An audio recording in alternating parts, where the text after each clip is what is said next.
Hey, y'all, listen. Happy Tuesday, y'all. It's July 1st. Can you imagine? We are already in the seventh month of 2025. When I tell you, it seems so crazy how time just blows by just like that. But we are in the seventh month of the year. This is July 1st. And any day now, or any second now, Diddy is going to know his fate. I will tell you this, it's not looking good. The way that those instructions were written up, and how some of the predicate things, all you needed for it to happen just one time according to the definition, and you can charge him with the crime, which is so insane to me. And it's like you just had to have one crime within a 10-year period and you could say that he's guilty. So I think he is cooked. I think the only charge that they're really deadlocked on, well, I know the only charge that they're deadlocked on is the racketeering, because I don't think anybody believed that he had, like, they're like, where's the enterprise? You didn't prove the enterprise to us. Yeah, not good with the Mann Act. It's a lot. It's a lot. And yeah, you got to pray for him. Listen, and pray for the family. And I think and I think his lawyers too, I think they kind of know, they can tell by jury behavior which way this thing is going. Is very shocking. And on all the other charges, they are unanimous. They agreed 100% with all the other charges except the racketeering. They are deadlocked. So we're going to see how this thing goes. It's a lot, but you know what? It is not my life, but good gosh, I'm almost ready for this thing to be over too, because it's so polarizing. It's just a lot. But we will get into it. What happened today, we will do updates on it. And I think Diddy kind of knows that this thing is not leaning in his favor, right? That's what it's seeming like. But we don't know. Time will tell, and we will soon find out. Okay. But I titled tonight's trending topics, and thank you, mods. I see you out there. Thanks, Savannah. Thanks, Task K. I thought I seen Katrina also, and thank you, Julia. So thank you all for modding tonight. I titled this trending topics choices, because at the end of the day, the choices that we all make, whether we're a child or adult or whatever the case, all of our choices have consequences, and sometimes the consequences are good and sometimes they're bad. But we do make decisions, we make choices, and they impact our life greatly. I just will say to all the parents out there, once you become a parent, you should be more cautious, more mindful of the choices that you make, because at that point, they do not only impact you, they also impact your children, they impact your family. And here he is. Yes, this is what he liked to do in his bedroom, but unfortunately, his bedroom activity has trickled out, and it has made a significant, dark, negative impact on his family, on his children. Here you are, your mother, God bless her. You got a mother that is still alive and she's in her 80s, and this is what she has to kind of deal with, and go through, right? You have your children who love him to death. That's their father. I'm not judging anybody on how they love their father. This is their father. They know a different side of their father. And then unfortunately, this is what he did to his children. It's a mess, but we're going to talk about it. We're going to talk about the choices. I told y'all when it came to Al B. Sure and him wanting to have Kim Porter's body exhumed so he could figure out what really happened to her, how she really died, so forth and so on. I say, when I was growing up, it was like, let the dead rest. Don't speak bad on the dead. It was just sayings like that.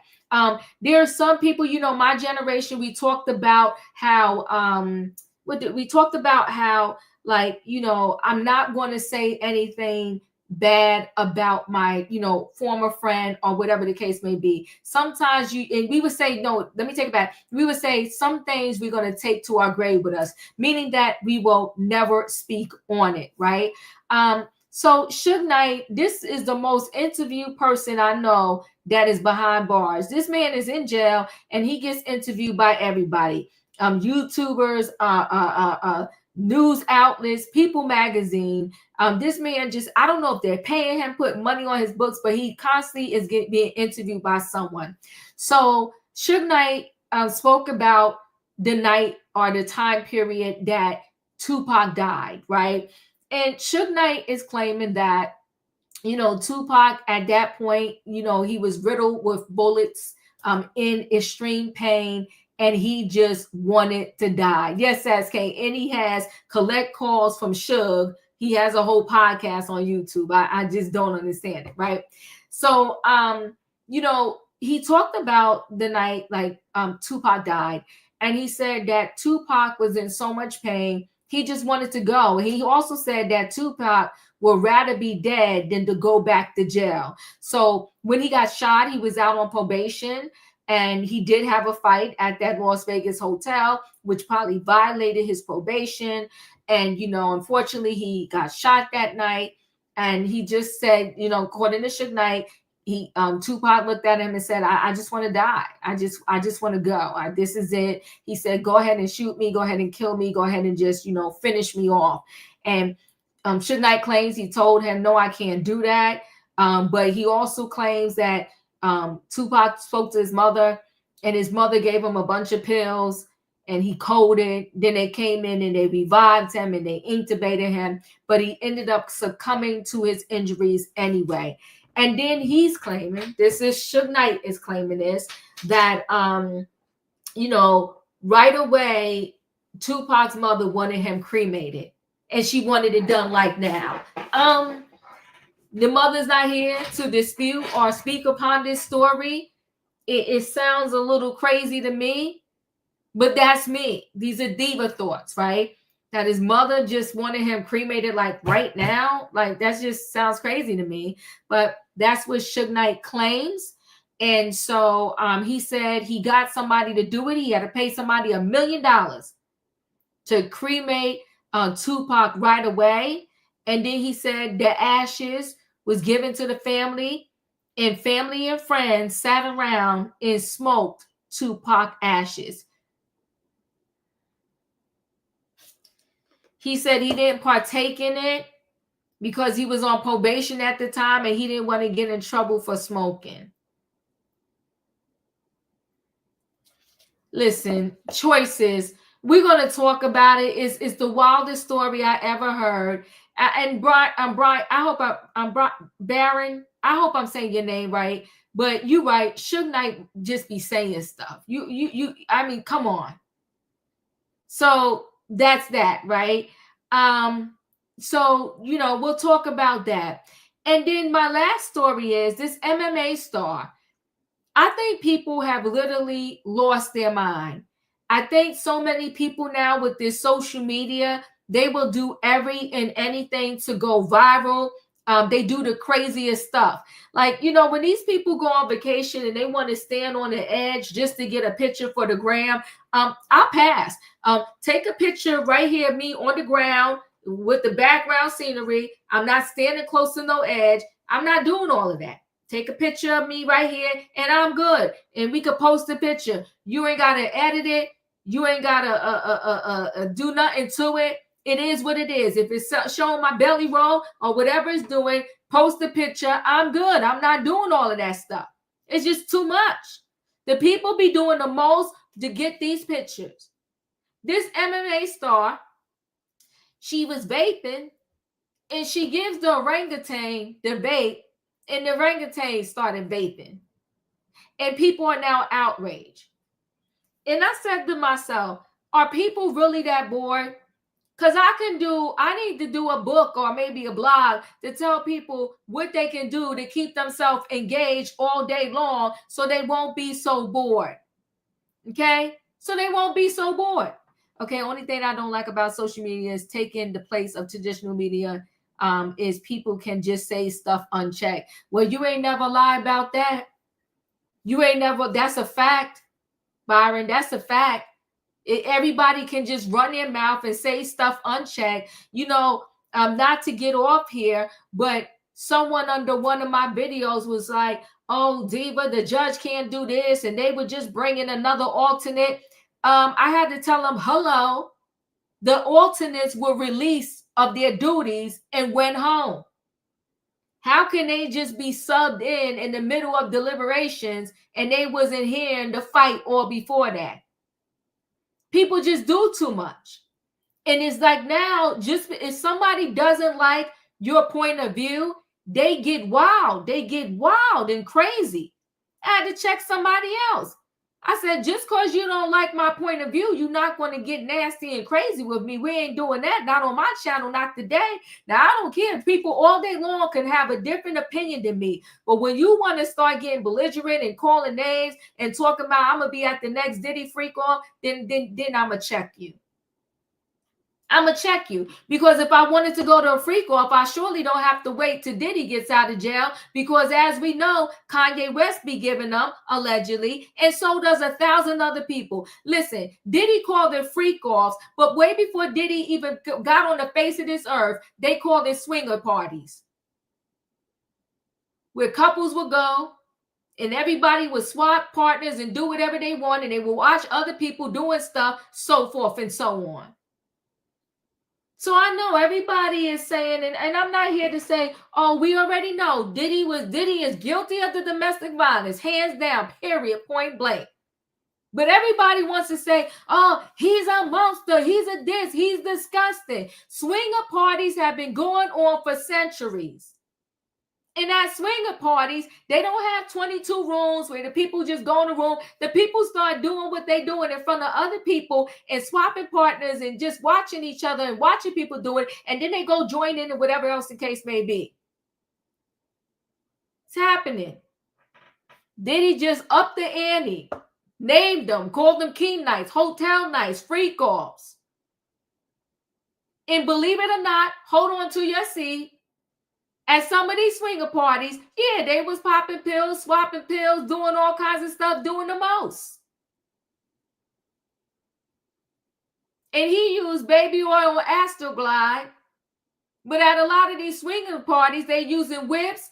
Listen, people, you know, it's just sometimes I feel like we gotta, really talk about it if we're going to talk about it. But we don't want to talk about it because we get stuck on certain concepts. And if we dare address that people should be doing differently, meaning the ladies that were involved in this, then the first thing that everybody, the go-to word for everybody to go to is, please don't victim shame. You're victim shaming. You're horrible, Diva. Well, you know what? You're going to wake up and your cousin, your niece, they're going to be in that situation because y'all want to stay stuck on the people just don't know how to say no and then leave and never come back. How is 2025,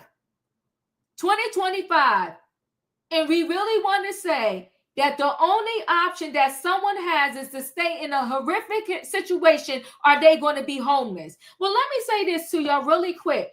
If I had option A, stay in a situation where I got to sleep with men 4 days, 5 days in a row, marathon sex, having man after man after man after man just get off in me, or be homeless, guess what? I'm choosing B. I'll live on the streets first. I'll take my chances. I'll take my chances in the streets. If you tell me option A or option B, I'm choosing option B, the streets, before I stay in a horrific situation where every time I'm walking on pins and needles, I don't know if this man going to get crazy, knock me upside my head, kick me down some stairs, and then drag me back into a hotel room, allegedly, and have man after man after man just violate me all day long, and then I got to pop pill. I'm choosing option B. I'm choosing the streets. And let me say this also.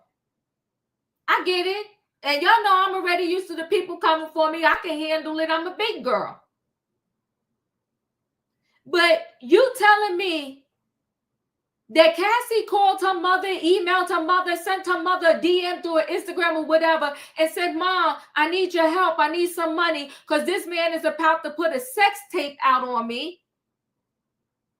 And the mother and father mortgaged their home to pay Diddy so this tape don't come out, or to pay him back for whatever, but she couldn't go back home to live with her mother. She had to stay in that situation. You're gonna miss me with the nonsense. Because the math don't math and it doesn't make any sense. You got, now if they would have brought some more people to me, I didn't hit me with it and let me analyze it. You got Jane Doe, who claims she makes money on OnlyFans, or she could. And she another one that felt like she could not leave because he was paying her rent. And I said to myself, all right, you was afraid, you was being trafficked, all this stuff was happening to you. But then Cassie sues in 2023. And you said when you read Cassie's lawsuit, you had an aha moment. You said, oh my God, that is my life. At this point, you knew that the feds, the police, and everybody would have been on your side. You could have simply told Diddy, let me give me a minute. I'm going to take my son to the urgent care. I think I see a rash on his arm. And you could have never, ever, ever came back. You could have went to the police, got in a witness protection program, and truly, truly testified against Diddy and told all the good business. Because at that point, everybody would have believed you. Because once the Cassie beating video dropped, nobody had no love for Diddy. But you stayed. You stayed all the way up into the point where he got arrested. So that means even when he came to New York to turn himself in, you packed your bags and you went with him.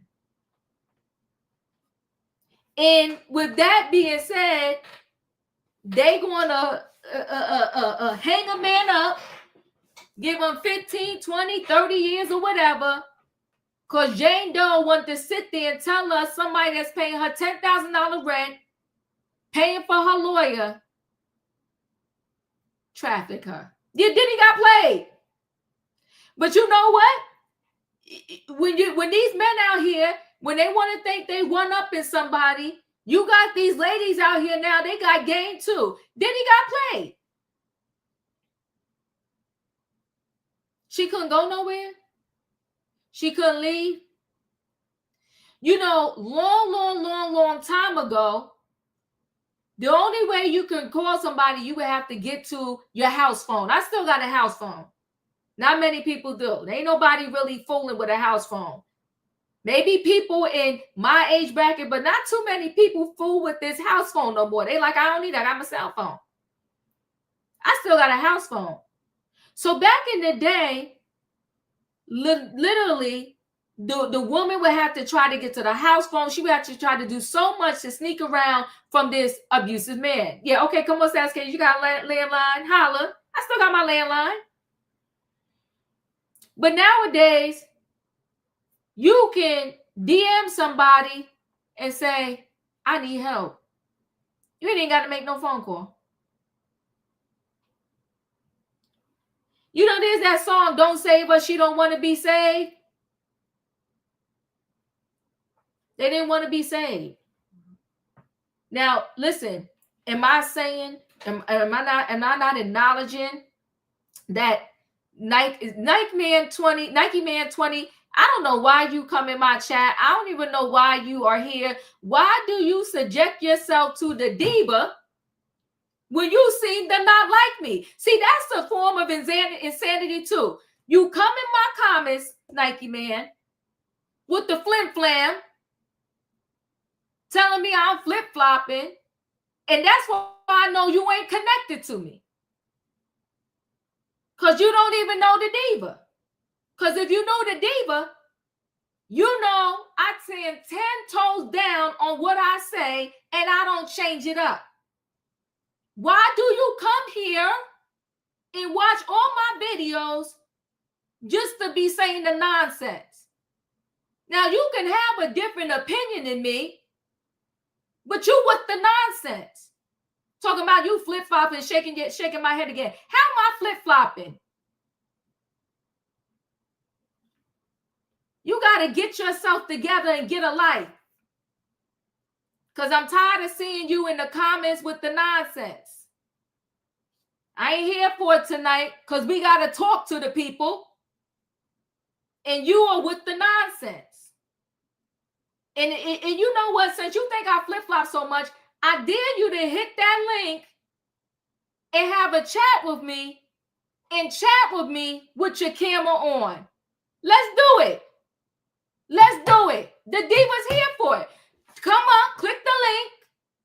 Click the link. You bold. You be in the comments. You be tearing the comments down. You be acting a whole fool. And I done talked to you in the comments several times.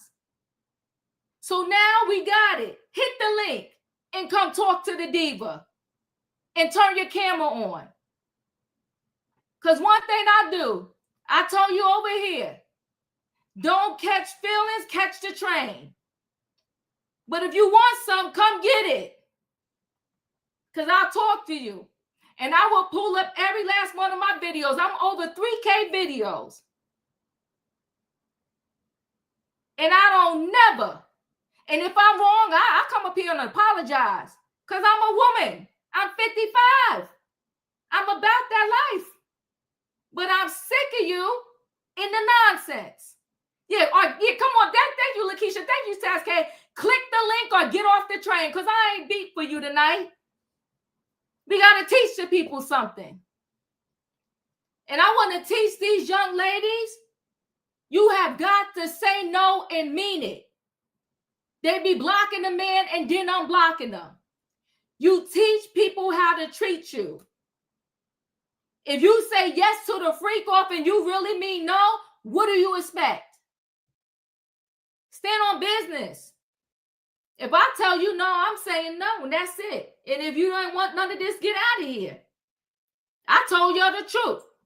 I had no furniture in my house for years. I can show you the pictures, the parties I had up in here with my book club in my living room and dining room was empty.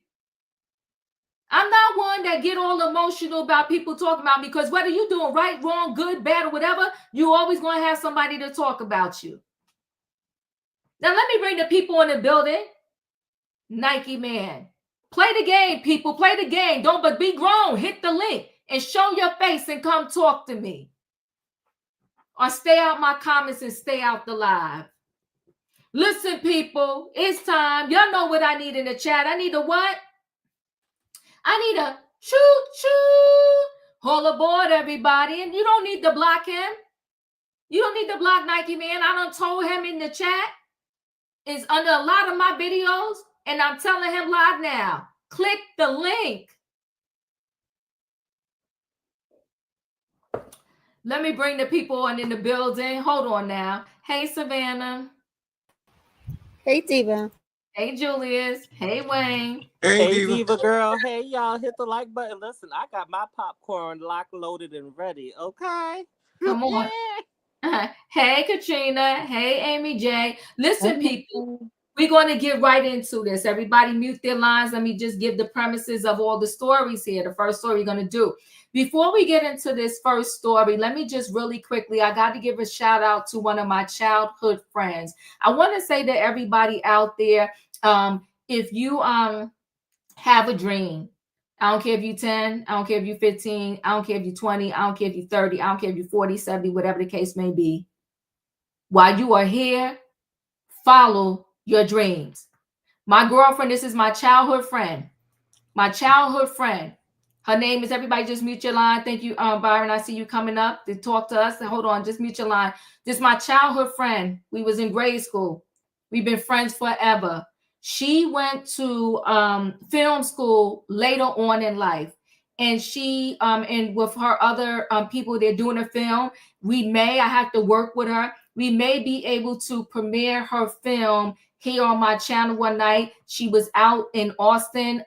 She was on the news there. I just want to show her clipping really quickly. Her movie that's coming out, that they're trying to get it to come out. I have her come talk to us more, but we may be able to premiere her movie on the channel. But this is a childhood friend of mine. I just want to show this really quickly. Her name is my friend is Chanel. There's other ladies in this clipping, but my friend is Chanel Blizzard, and she has a movie coming out. I just want to shout her out and show this really quickly. I hope my computer don't act up here. Hey guys, welcome back to We Are Austin. I'm Chelsea Kahn. When passion collides with pride, love doesn't come easy. The new movie, Ballow, is the latest installation of the Tira's Love Lines romantic cinematic universe. And we actually have filmmakers Jatira Chandler and Charnel Blizzard here with our very good friend Madeline Patterson from Gone Matt Productions and Studios. And they're going to tell us all about this steamy story that everyone is going to want to watch. Good morning to you all. Good morning. Thank you so much for being here, ladies. Okay. When I saw steamy story in this script, I was like, all right, let's go. Where's my wine? Where's my popcorn? Let's sit back. Let's girl chat this morning. Absolutely. So Madeline, tell us, as the co-executive producer, what really drew you, I guess, personally to this? I mean, I know what would draw me to a steamy story, but what drew you to this project and really made you want to get on board? You know, so as a faith-based filmmaker, telling stories that are not just monolithic about our community, especially the Black community and romance, Jatira and Charlotte put together this love, hate, great, I'm upset, I'm happy, I'm good, and telling all of those different intricacies. We're not just monolithic. Okay. you know, you can even open up your Bible and see all that stuff in there. So we just bringing some of this stuff to life through Ballow. Oh my gosh, I love that. And that's a great way to explain it too. I got a picture perfect image. Ballow explores what really happens when love and legacy collide. Can you tell us more about kind of the premise and what inspired, I guess, this particular story between, is it Lovely Jones and Andre Carter? Yes, exactly. So Ballow is originally Building a Love Like Ours is a romantic drama between these two characters about 3 L's: love, loss, and legacy. And so Lovely Jones is a real estate developer that's really trying to move the community forward and building these beautiful homes. Or, and Andre is her opposite, and he's like the voice of community.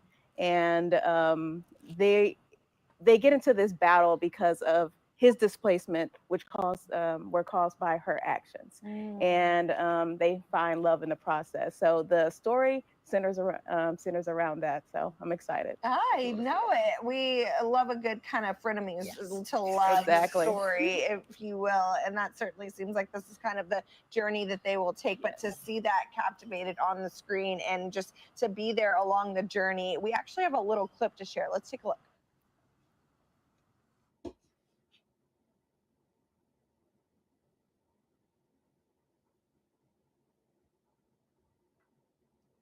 This part, for some reason, there wasn't no sound. The sound's about to come in. Let's not. Andre, we only have a few weeks left of this, and then you're out of each other's lives again.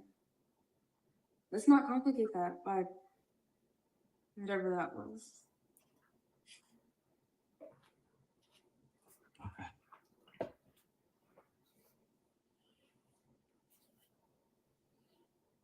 Oh, that was just a little sneak peek. We couldn't give away everything.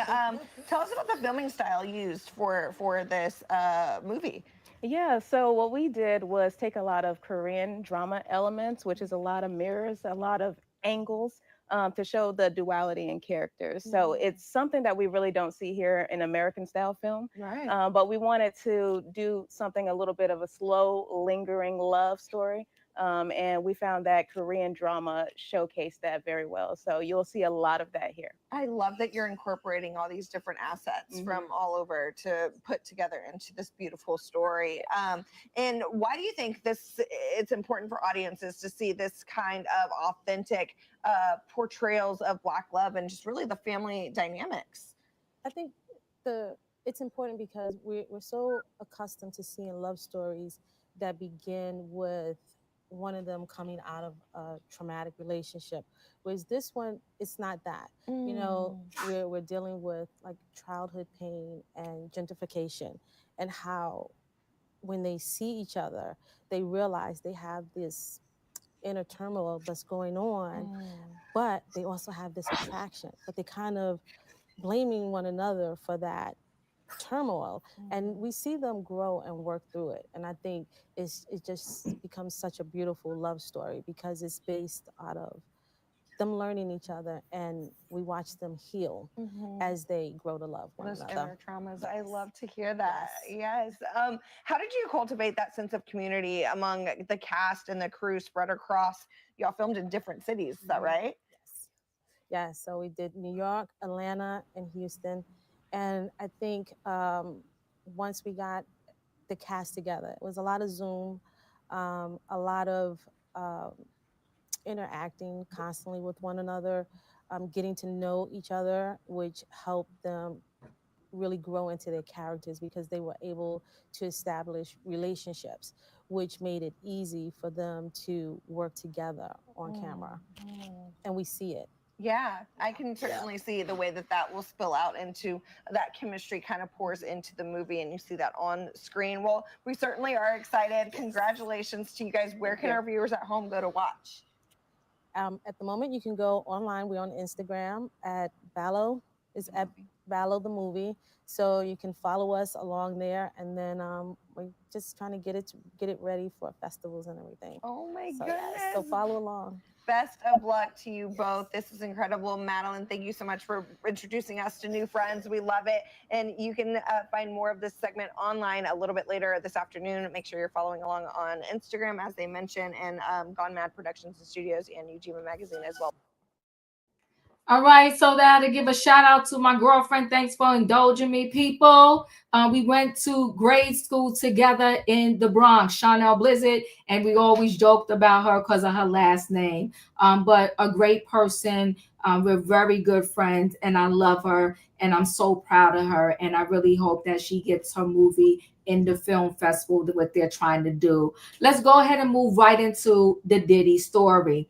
The Diddy update today, I know it was emotional for him, emotional for his family. A lot of predictions about when the jury is coming back at this time period, what it's looking like and what the thought process is. A lot of people are saying that they feel, a lot of experts are saying that they feel that Diddy has definitely been found guilty of some charges. And the racketeering one is where they're just not unanimous, where they still have some sticking points. So the Diddy trial, he tells his mom, love you, at the jury reaches partial verdict. So Sean Diddy Combs is in a real nail biter after a partial verdict was reached Tuesday in his federal criminal trial. And the mogul tried to calm his family nerves.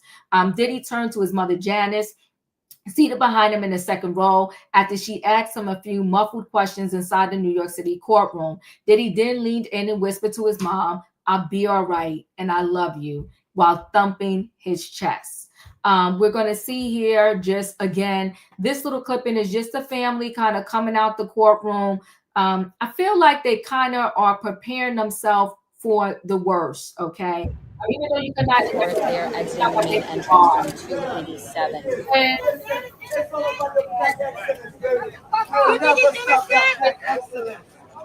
Black excellence.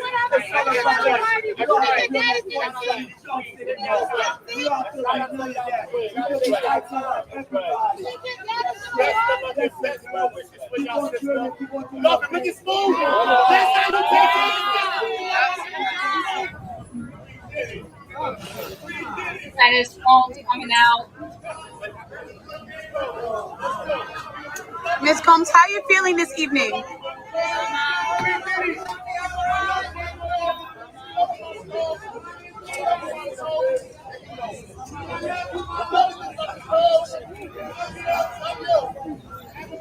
We did it. We did it. It's all right. We did it. That's right. We did it. That's right. That's right.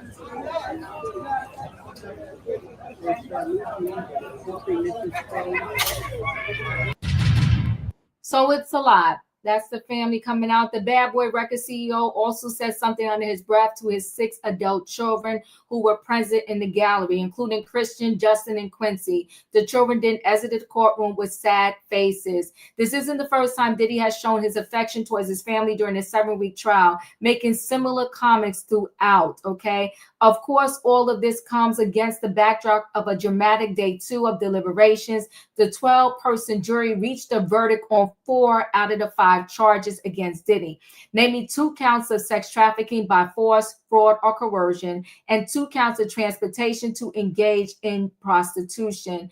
I think everybody probably could agree that that was one of the charges, the transportation to engage. I think that's one of the charges where I think most people agree they probably had them a slam dunk on that as guilty. The jury was hung on a racketeering charge, but the judge tasked them with continuing their deliberations on Wednesday, so tomorrow could be a make or break day. Stay tuned. Now, the thing is that what I don't know is, if you cannot come together on one of the charges, does that mean the whole case is a hung jury? I believe so. Let's just take a listen to some of this. 1 second. 2 days, the jury has reached unanimous decisions on 4 of the 5 counts. The problem is that 5th count means that we don't get to find out what the verdicts are on the other 4 because they are hung up on racketeering. Which is what we talked about for days now, that racketeering from the get-go has been the problematic count it is a for very the prosecution. Complicated charge. And a lot of people saying it's square peg, round hole, that we know that there are multiple jurors on both sides. It's not just one holdout, that on racketeering, they are stuck. But they have reached a decision on sex trafficking as it results with Cassie. They've reached a decision on the Mann Act, the interstate transportation of a sex worker, as to Cassie. They have reached a decision, unanimous, on sex trafficking as to Jane, and they have reached a decision on the Mann Act as to Jane. So, but what does this mean?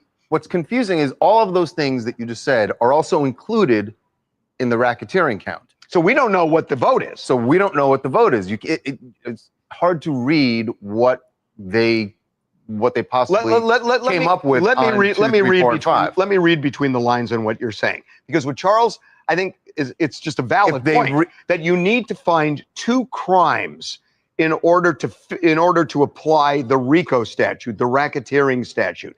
If they found Diddy guilty on the Mann Act, which is the most likely as to both Jane and Cassie, those are 2 illegal counts. And therefore, we think they'd have enough. So what I'm saying to you is, and I said to you all along, which is Diddy really the racketeer that people are used to hearing? And so you think that perhaps there's a juror or 2 or more than one, who are confused about the racketeering. Like, how can this be racketeering if it's just Diddy doing it? And the reason I say that is we know early on there was one juror, remember, where the jury said he's not following the law. Juror 25. And I said to you, I think this is a racketeering charge, that it just... that's the one they were hung up on. So we don't know as to the other 4 whether Diddy has been found guilty or not guilty, but there's a hint that with Cassie, the jury asked to review a transcript where she was talking about a flight from Cannes to New York. Right. And this is the flight where Diddy said to her, showed her the video, showed her the freak-off video. He showed her a video of a freak-off that she participated in and said, if you don't participate in another freak-off when we get to New York, I'm going to put this video out. I'm going to send it to your mother. And that's coercion. She testified to that. If the jury believed her, that's coercion. They would have Cassie. They would have sex trafficking of Cassie. The complication is that Cassie never mentioned that in her direct testimony when she was on the stand. She never mentioned it on cross-examination. Only on redirect did the... So you think that the jury might not believe her because they might be thinking, well, why wouldn't she have brought that up in the first place when she was testifying? What I'm saying to you is maybe that's why they wanted to review the transcript. But I mean, I don't think this is great news for Diddy that they came back this quickly unanimously. Well, the reports from inside the court are that he was sitting there looking pretty upset when they came back and said that they had reached a verdict on 2, 3, 4, and 5. I think it's pretty terrible news for Diddy if they were asking for this testimony, because it suggests that there's a dynamic of trying to convince someone who is holding out belief that these were maybe not consensual. You bring that testimony and put it in front of them and say, oh, really? Look at the Intercontinental Hotel. Look at the threat on the flight to Cannes. Look at this evidence of this sex worker who said he heard Cassie being slapped around by Diddy and then forced to participate in a freak-off. That's the kind of testimony you ask for when you're trying to convince someone. That's why I think it's probably leaning towards guilt. Now, on the racketeering, I agree with you that the predicate acts may be found, but that's not all they need. There's an ultimate question. The first question on the jury verdict form is, do you find him guilty or not guilty of racketeering? Before you even get to the predicate acts, which you only get to if you find guilt, they could just be hung up on that question and say, this guy's not Tony Soprano. I am not convinced that I even want to find guilt on the act. Yeah. Now, here's the complication. The jury came in and said, look, we can't make a decision on racketeering. We seem deadlocked. And then the question is, Jason, help me out here. There's something called the Allen charge, which is kind of the nuclear weapon of a judge, where the judge kind of gently badgers them and says, you got to reach a decision in some form. And there was a lot of talk about whether the judge should give that charge or just send him back, or just throw his hands up and say, you're hung and that's it, and we'll just read the 4 counts. Yeah, so prosecutors wanted a modified Allen charge, some sort of an instruction from the judge when sending them back in to deliberate that it varied in some way from the original charge he gave them to deliberate until they have a verdict. The defense immediately said, no, we shouldn't modify the Allen charge, at least not yet. They sort of held off. It may happen later on. But because what the defense wants is no change. They don't want the judge to say anything that might sort of persuade those holdout jurors to come around. They want to keep it status quo, send them back in, which is ultimately what happened. Send them back in, Your Honor, with no additional charge, just to keep on doing their job, because they're convinced that at this point, if they haven't reached a verdict after, what's it been, 14 hours, they're not going to reach a verdict without an additional charge. So the defense wants to keep however many jurors are the holdouts, keep them that way so that they will get a hung jury. I think they want a hung jury on racketeering, for sure. Now, here's the rub. So they're going to be in court tomorrow deliberating. They've gone home for the night. They're going to be in court tomorrow. The dynamic with juries, and we've just seen this over and over and over again, is when they're up against a 4-day holiday, they miraculously come together. They seem motivated, right? They seem motivated to get this done. Yeah. They wanted to get it done today. They would have, I think the jury was. They were happy with 4 out of 5. Happy with the 4 or 5, and we're probably hoping the judge. We're hoping the judge would just send them home. There's a really good point on this, because the prosecution wanted the judge to mention to the jury that they may have to come back on July 3rd, which is supposed to be a holiday. The defense said, we don't want you to mention that, Judge. And they specifically said, because if you say to them they have to come back July 3rd, it might motivate them to actually reach a resolution tomorrow. On Wednesday. On Wednesday. And so instead, what they want the jury to think, hey, if we can, those holdout jurors, if we can just hold out for tomorrow, we'll be sent home, hung jury, we're done. If the jury knew that they might have to come back on Thursday, then they might have a problem. Nothing drives consensus like a 4-day weekend. That's right. I'm telling you, like that jury is sitting there, and if there's one holdout, he's sweating, or he or she. Yeah. Elise Mahover from New York, and it's not surprising that the jury is hung up on the racketeering charge in the Diddy case, because that's sort of a really complex charge, and also it's good that they have found him, or, they made a decision on the 4 other counts. But honestly, I thought RICO was the charge that they had in the bag. And now it looks like they'll end up, convincing at least the other 4 counts. But let's see what happens with the... Yeah, they may or may not make a decision. So listen, to summarize, the jury has come back unanimously with verdicts on sex trafficking as to Jane and Cassie, on the Mann Act as to Jane and Cassie, but they have some kind of split, and it's not 11-1. It's multiples on each side. We don't know what the multiples are, but they seem to think that they're all dug in and they can't make a decision. So they're back tomorrow. They're up against a 4-day holiday. So tomorrow might be a 4-day holiday or just a 3-day holiday? It might be Judgment Day for Diddy, where the verdict is read, and like you said, Diddy was not looking too happy in court. Yeah.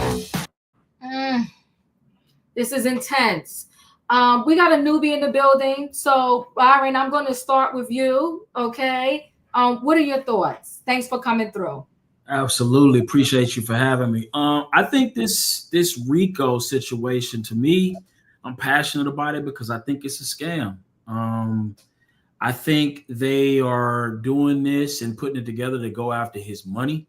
I think there's a lot of sex trafficking victims. There's a lot of sexual assault victims that the government nor family members that are probably victim shaming you ever even go after, right? The real criminals in these situations slide under the radar and no one ever even does anything about it. I think this was a case that was built on social media propaganda, where, you know, in an era where content creators are being paid to say salacious and create salacious stories, and the more salacious it is, the more likelihood of them going viral. These things are not checked, and if you continue to pay somebody to give a story, eventually the stories get wilder, the lies get bigger, the salaciousness is even more unchecked.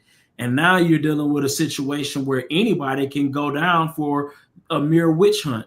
And in reality, I think that's what this case is. It's a witch hunt that was, that forced the government's hand to go and take a look at it. Then they spent a ton of money to go and investigate it. And now they're trying to get their lick back and their money back by, distorting what would used to be used for mafias to criminalize relationships with a RICO. And now we're dealing with a situation where if they set new precedents with this RICO against Diddy, what's to keep us from being attacked next if the government wants to criminalize our relationships or our broken up relationships in the future? So I think, as an American citizen, I think we all should be a little worried about the new precedent being set that's going to set new case law in this particular scenario, which really, to me, puts us all in potential danger.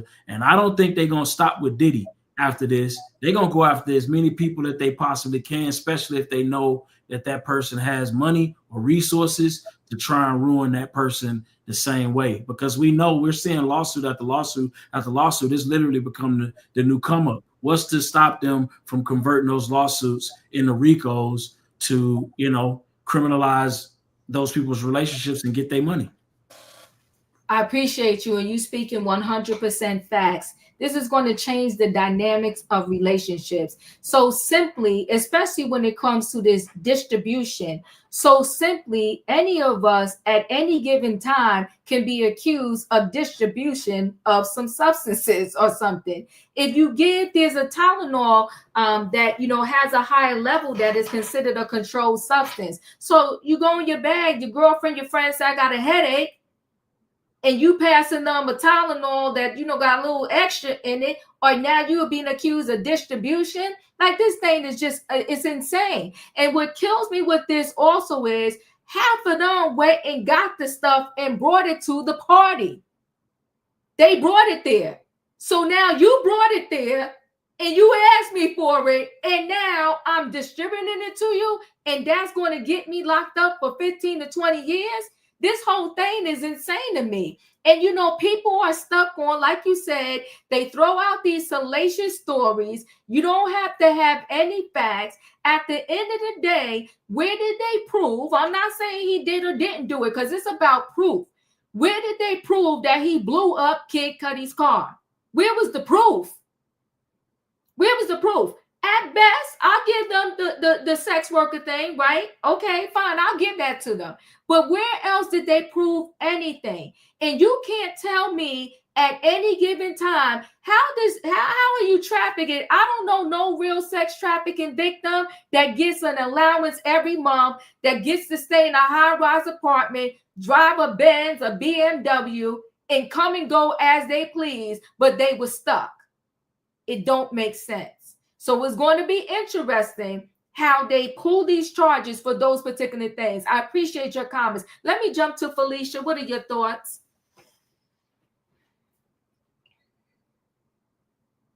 Okay, we might have lost Felicia. No, Okay. I'm right here. Can you hear me, girl? Okay. Hey, good evening, everybody. Good evening and good evening. You know, I forget what day this is. This is day 35. I want to remind everyone, we still have not heard about any minors. You better talk. Heard about a 7-year-old, a 9-year-old, 13-year-old, 16-year-old, and an alleged 17-year-old.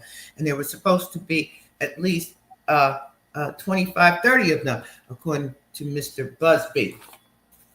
Now, you know, I listen every day to this case, and I'm digesting as much information as I can. I have not made a decision. I think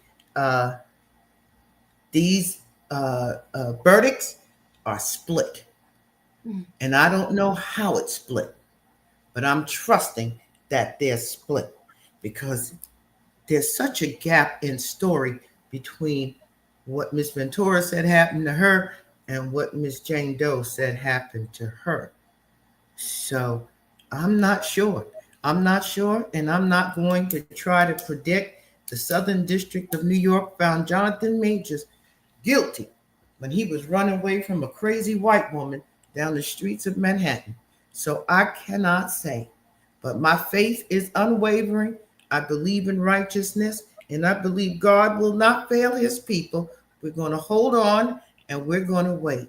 And I love the fact, I don't know if you guys have noted, that the alternate is in there giving hell and fighting a good fight.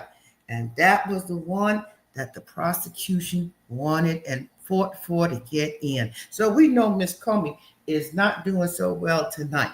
And we know that they can use intimidation tactics. I know this because I've been there. I've been in the back when they pull out all the pow-pows and they bring out all the big white men to tell you what you're going to do.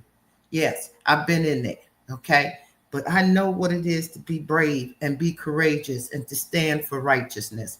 So we're going to see what happens tomorrow. And I hope those of us, because this gentleman, welcome to the panel, he's so right. This thing is going to change case law. I have never done any kind of illegal substance. I may have smoked some gold weed back in some decade many times ago, but I certainly know what it is to have, what you call that, codeine Tylenol. Child, I ain't giving nobody even an Advil. Don't come ask me. I ain't got it, okay? This is insanity. Don't text me. Diva been warning us. Don't be texting. Don't be sending no pictures. We now know that even with a broken laptop, they went into Cassie Ventura's laptop. And for those of you who don't know this, all of the video, all of the text came from her laptop, okay? And they retrieved it. So I ain't planning on texting anybody. I'm not sending no pictures. Don't send me no videos. I don't want to know. Please. And we also are learning that when people perjure on the stand these days, it's okay. So know that the truth in the courtroom don't count no more. Count no more. No more. You know, somebody made this gentleman is the one that's been wearing the free Diddy a gear at the trial, and he seems very close to the family. He said, think about it, and I thought about it after he said it. He said, hold 2 jugs of water like this with your arms over like a balcony. And this person is shaking and moving and screaming, whatever the case may be. So Bannon said she was being held over the balcony and doing all that. Child, this thing is a mess. And so, Tyler, I see you out there talking about, you know, this is sometimes why, honestly, education doesn't happen. It doesn't take with some people. If you know anything about the law, when lawyers are fighting, they use previous cases to say XYZ for their case. So for you to say that Diddy's case is not going to change any laws and rules, are you kidding me right now? You got to stop it. You cannot like this man all you want. Nobody's telling you to like Diddy. Nobody's telling you to approve of the fact that he put his hands on these women. But we got to deal with the facts, because when you allow the facts not to happen in a courtroom, tomorrow when you get a speeding ticket and they do you dirty, is because stuff like this was allowed. This is a whole circus that don't even make any sense. And yes, nowadays, because of the YouTube, because of the social media, people will pick up a lie and they'll run with it, and they'll come in your face and tell you that it is a fact. And I keep taking people, reminding people of that one civil lawsuit against Diddy, where everybody on the YouTube streets swore 10 toes down that the Jane Doe was Tierra Marie. And then when the Jane Doe had to say her name, it was a white girl. But you can Google now, and there's about 1,000 videos plus that was saying that that Jane Doe was Tierra Marie. We don't know the facts for 100% because we wasn't there. But I do know this. When you bring a case to the courtroom, you can't bring the urban legend street stuff. You need to bring the facts. And the facts remain, they did not prove that he put the cocktail in Kid Cudi's car. The fact remain is they talked about several boyfriends that Cassie had. How are you stuck? You can't leave. You're afraid a videotape is going to come out of you, but you had boyfriends. If he was going to release a tape of you, you got with the trainer he paid for and he set you free. If he was that evil and deviant, why didn't he release the tape then? And you had the tapes on your hard drives. Savannah, your thoughts? Well, Diva, this is a lot to unpack tonight. Now even if you get a subpoena from a federal court, that doesn't matter anymore. You don't have to talk report. about it. But just like our lawmakers up on Capitol Hill, many of them have been subpoenaed and they choose not to. So that doesn't matter either. While we still don't know what decision the jurors have made on the 4 charges that they have reached a unanimous verdict, I can appreciate that these jurors are really back there deliberating and dissecting all the 5 charges.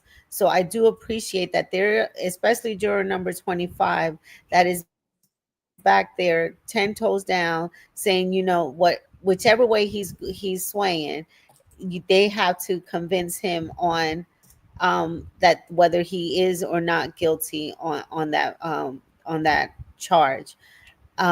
So I definitely, and although it took less than 2 days for them to come up with the 4 counts unanimous verdict, that doesn't look good for the defense team, and I can see why Sean is nervous and his family as well. So this is going to be a hard night for them.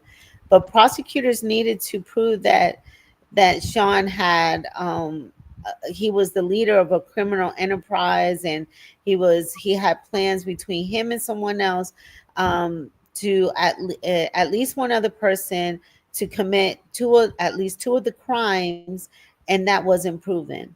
RICO was not proven. So my fear is that it's going to be a hung jury, and we have to go through this all over again. And this has been mentally exhausting, I think, for the culture, for the family. I just think that this has just been way too much because the prosecutor did not do their due diligence and actually present a case of RICO and racketeering in all the urban legends that we have heard growing up in the 90s of Sean and Bad Boy Enterprise doing their things out there. And I personally have seen some being from Miami, how they held these parties and just took over a club. Because Diddy, what we all know about Diddy is he loved to party. But they brought none of that evidence forward for the jury to consider.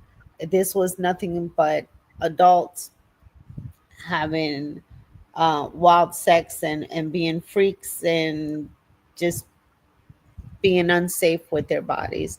So I really don't want to do this again. And it's going to be a hard night. I do believe we'll get a final verdict tomorrow because this jury is also exhausted. They want to go home. They don't want to be there for a holiday weekend. I don't think we deserve for this to be extended all the way through Monday. So I'm really hoping that this is over tomorrow. And I feel sorry for the family, and I am going to pray for them tonight. For once, I do believe that So they are having a hard. yeah, they're having a hard time. Thank you, Savannah. So Tyler, here's the thing, right? You could click on the link if you want to educate me, you want to talk to me. Click on the link. Click on the link. And you say, well, I'm not doing research. I don't know what I'm talking about. Click on the link and come educate. You're here. Don't just stay in the comments. There's room. There is one spot left on this stage. Click on the link. Measure Man, I appreciate you. Thank you so much for the super chat. I don't know why my little mouse here is not working right now. Thank you so much for the super chat. I appreciate you. I feel like they built their case around Cassie's civil suit and came up short. They did. But see, what they did was they came up short, but they wrote the instructions so it would be in their favor. So that there were some things, the way they wrote the instructions, that you would have no choice but to say guilty. This thing is loaded and it is a mess. K and J, Diva, I'm with the panel. This is a shakedown with unproven stories, but I wonder if this is the universe allowing Karma to catch up with Diddy for what he allegedly stole from his artist. That's interesting. I don't know why. I'm sorry. I can't even put the comment up because my mouse is acting up. But what's interesting is everybody says karma, karma, karma. Let me be honest with you. If karma worked like that, there'd be a whole lot more people in the jail, a whole lot more people dead, a whole lot more going on. Kanye West got his wife walking around naked. I mean, let's talk about this here. And that's in our face as trafficking, if you ask me. I gotta get to Julius. Julius, your thoughts? So I'm gonna be spiritual in my commentary tonight. My heart breaks for his children. I know what it's like, even though I haven't been in the courthouse to wait for this kind of news, but I know what it is to be in suspense and to be on edge. And my prayer is that they huddle together and they look to the Most High for his grace and mercy. Because I will say this, no matter how this goes, this is going to be a trying time. Mm-hmm. And as I shared with Diva earlier, the fact that they unanimously have a decision on the 4 counts, excluding the 1, spiritually, we all know that's not good. But we're going to pray for the babies, even though they're not babies no more. But those are his babies. We're going to pray for them. I think this is also just me. Security needs to be heightened. I'm not saying anything will go down, but just as a precaution. Because this is a monumentous case. And this decision will have monumentous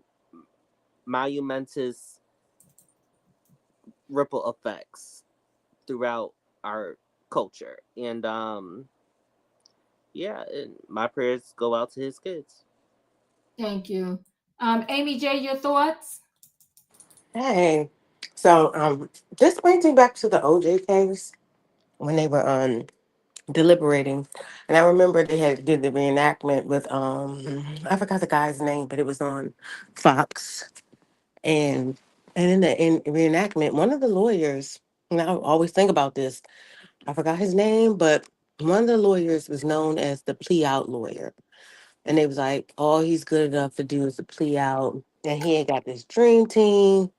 And what happened was with the lawyers, because it was such a high profile case, and these people are so intertwined, like these families lived in Brentwood. Most of the lawyers lived in Brentwood. And contrary to a lot of people's beliefs, they were exiled after the verdict came out. But a couple of the lawyers that was who was there, like Rob Kardashian, he just believed in OJ, even though we know now what we know. But what I saw then, and what I see now when I think about these jurors on this case, white men, and it's no, I don't want to make it. It's a race and class thing. When it comes to their race and class politics come first. They could actually believe he's innocent, but how do I get to go back in my community and people don't give me the scarlet letter for letting Diddy out? Even if I heard all the facts and I think it's a crock of bull crap, they always tend to align together when it comes to their serving their interests. So I'm not surprised that there is probably a group of men and women who come from a certain class in politics that are really willing to force other people to take their belief in the situation just so they can be safe and go home and not having to worry about their life being changed. In cases like this, people get exiled from communities. So I just look at it like I don't think he's going to go home free. I think he's going to be made guilty just to satisfy that group of people who were in the jury box who want to go back home and not be judged. Because everyone said it, and I'll say it again. I don't see Rico. I don't see half of the stuff that people were testifying for. But when I hear people argue with me, or when I hear people give me their facts, they're always like, well, the person said it. And I was like, do we believe the person? They were like, yes, because they said it. I'm like, so you don't think people would lie on the stand? No, they wouldn't. And I'm like, okay. So that's where we are like not connecting. But then I realized that for some people, it's just going along with the group. If the group says this person is this thing and they need to go to hell, everyone's going to do it. I just am not with the group. I can't do it. When I see certain signs that show that this is more about switching a law and then throwing everybody under the umbrella of this law and it becoming dangerous from the everyday Joe, no one's paying attention to that because they think that they are siding with the class that prefers them. That's not how it works. Because once you throw your hat into that bucket and say, yeah, he's a monster, they'll be turning right around and calling your son, your brother, your uncle, your grandfather a monster, and it could be people lying on them, and they could care less. That's all. Thank you. I appreciate you. Wayne, your thoughts? Tyler, there is room on the panel. Go ahead, Wayne. I was just going to say that I'm not surprised. As I said before, it was going to be hard to get 12 people to agree and believe that some of these lying folks up there who were found, to be lying, anybody with any, I guess, respect is not going to put somebody away based on, on lies. If you tell one lie, you tell another. As I said before, all these people's on using drugs and stuff like that, and now we supposed to believe, crackheads. Their word's supposed to be gospel because they said it, it happened. Okay, and just because they gave them these juries instructions, that's not gospel. Okay, what's gospel is in your heart, and whether you say guilty or not guilty. And if you believe he's guilty, regardless of what those jury instructions are, and they say you just hold out, I'm not guilty. They brought me on as a juror, and my sentiment is he's not guilty. I don't care what you all say, he's not guilty in my books. I looked over that. You've had people that lied. They proved they lied. It was okay for this one to lie, but when somebody else, say something, the judge goes after the defense. I think it's defense or whatever. But all in all, these people, I don't think they're going to, if that one juror and I think it's not just one juror, but if they got their mind made up and they're just going to bully him. They're going to bully him into saying it doesn't guilty. matter. I know it doesn't matter. I mean, these grown people, 3 times 7 and some. If you get bullied that easy and you grown, that's too bad. It's not just about that. It's about, don't you want to go home? Oh, Yeah, you you're want to making go it so home, but you go bad. Your home. opinion is not really important. You don't make any sense. You're just being stubborn. It's that type of bullying where you Right, just I people know. start. Hold on, guys. Let's stick with the facts here. It's only one charge. They said already 2 to 5, they're good. It's unanimous. They made a decision. It's only the one charge that there's a split on right now. It's the racketeering. So let's stick with things here. They're not fighting on everything. They have unanimously came up with charges 2 to 5. They're good. They got a verdict for those. It's the racketeering. And they said it's not even an even split. And it's not just one person against them. So it's just the racketeering where they're having trouble coming up with a unanimous decision. And if those people have decided that no, I'm not going to find him, I'm finding him not guilty. Just because you go back and forth and say, oh, we can't leave until everybody's not like that. Everybody's not easily broken. It's like, okay, I'll agree with everybody else. Someone say, I don't care. We stay here another 2 weeks. I'm not changing it. Okay, 2 weeks, a week compared to somebody being in jail for 20, 60, years. That's part of our system. If that's what it takes, you got to be there. You have to be there. Because you're putting somebody away for a long, long time. Now, can you live with yourself with that? Sure, you might go back to your neighborhood and get bullied, whatever. But can you live with somebody being put away for 20, 40 years because you didn't think they should, but because everybody else did, you agreed with them? And you got to carry that weight the rest of your life. It's not so easy when you're out there and you sending somebody, regardless who Diddy was. I'm not a Diddy fan, but he's a person. Yeah. I think that for me, if I didn't see it in real time with even attorneys, when that O.J. Simpson trial was going on, that one of the attorneys left the case because he was like, my wife is being harassed. They're saying they don't want us in Brentwood anymore.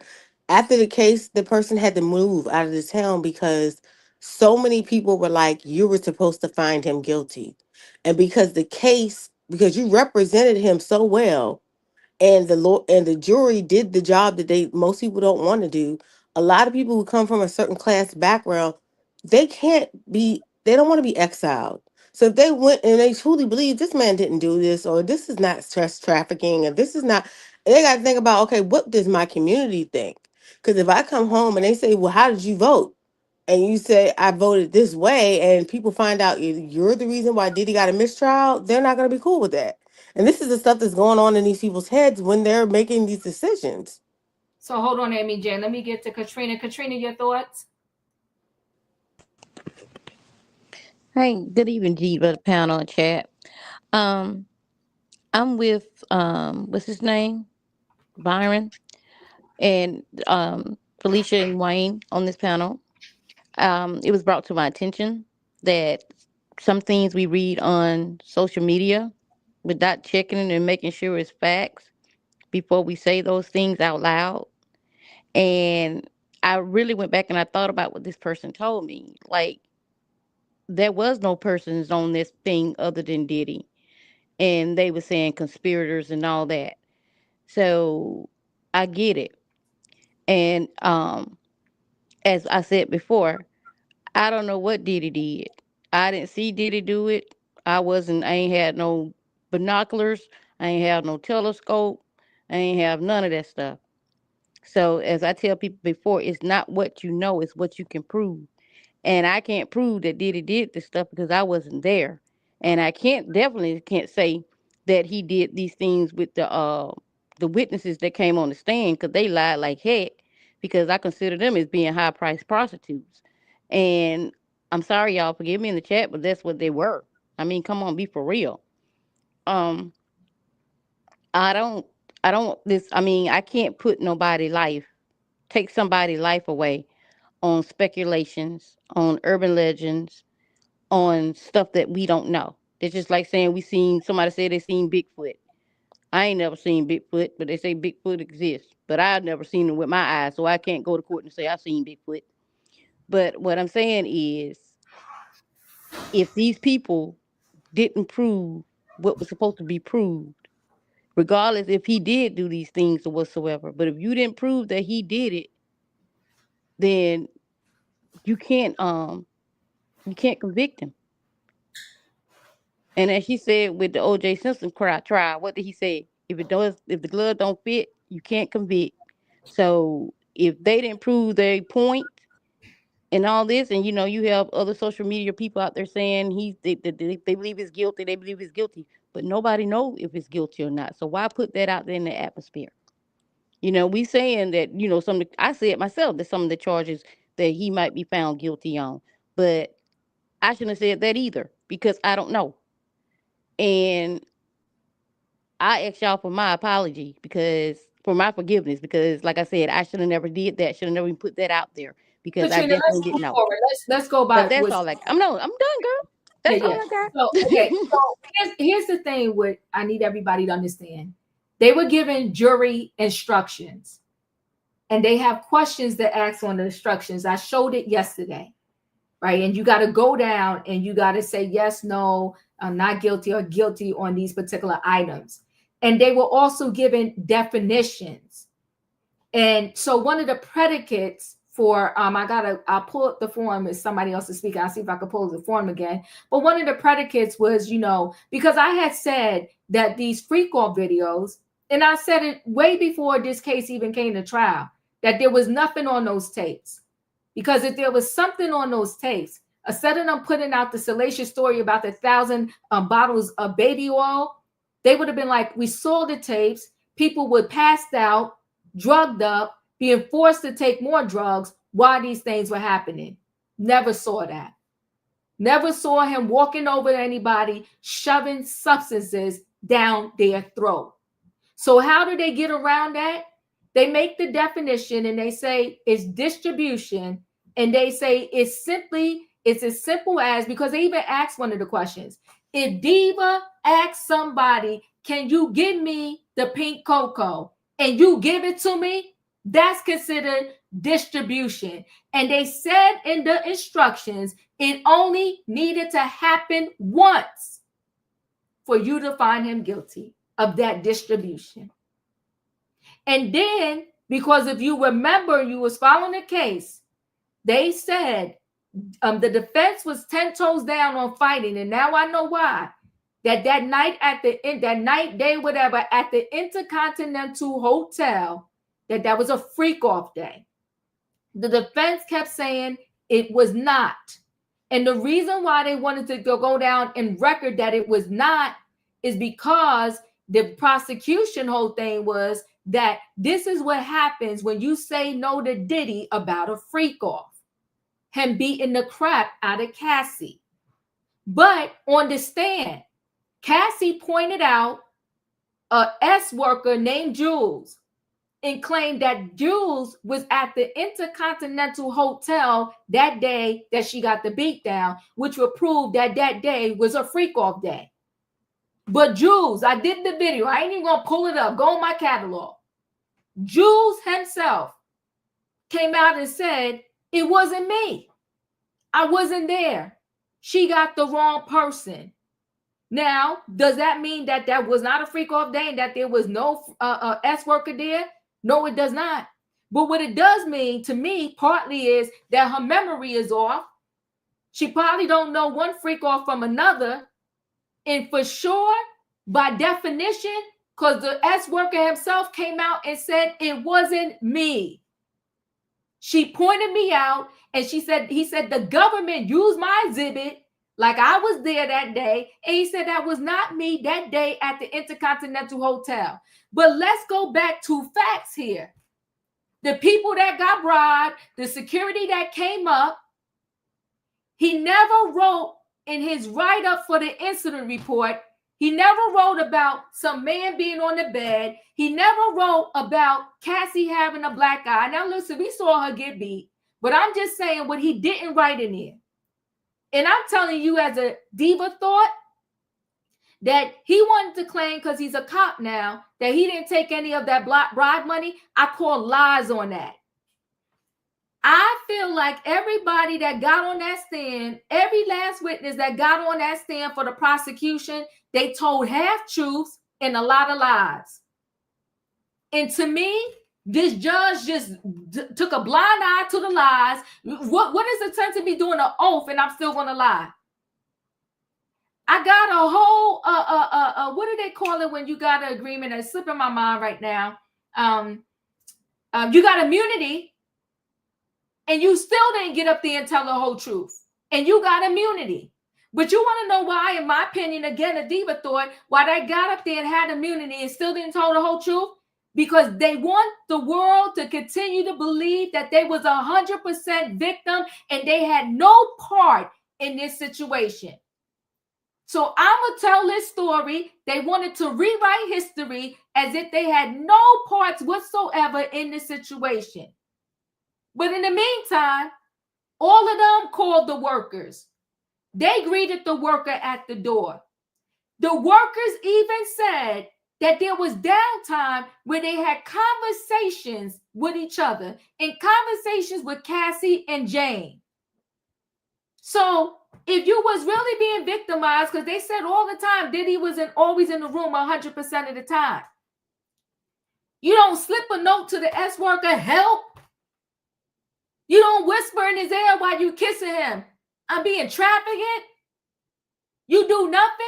That's why I'm going to say too, in my opinion, the defense could have did better defending him. You was a lot of holes in this situation and everybody was hiding a whole lot of stuff. It's sad. Victims don't get immunity. What do you mean victims don't get immunity? Killer Rob, I'm not following. Victims don't get immunity. They all got immunity. Cassie got immunity. Jane Doe got immunity. The one that came up there and told us he was in a drug mill, Brendan Paul, got immunity. We got the other one, the other assistant that wouldn't even get on the stand because he said, if I get on the stand, I'm just going to plead the fifth unless you give me immunity. The security got immunity. The security got immunity.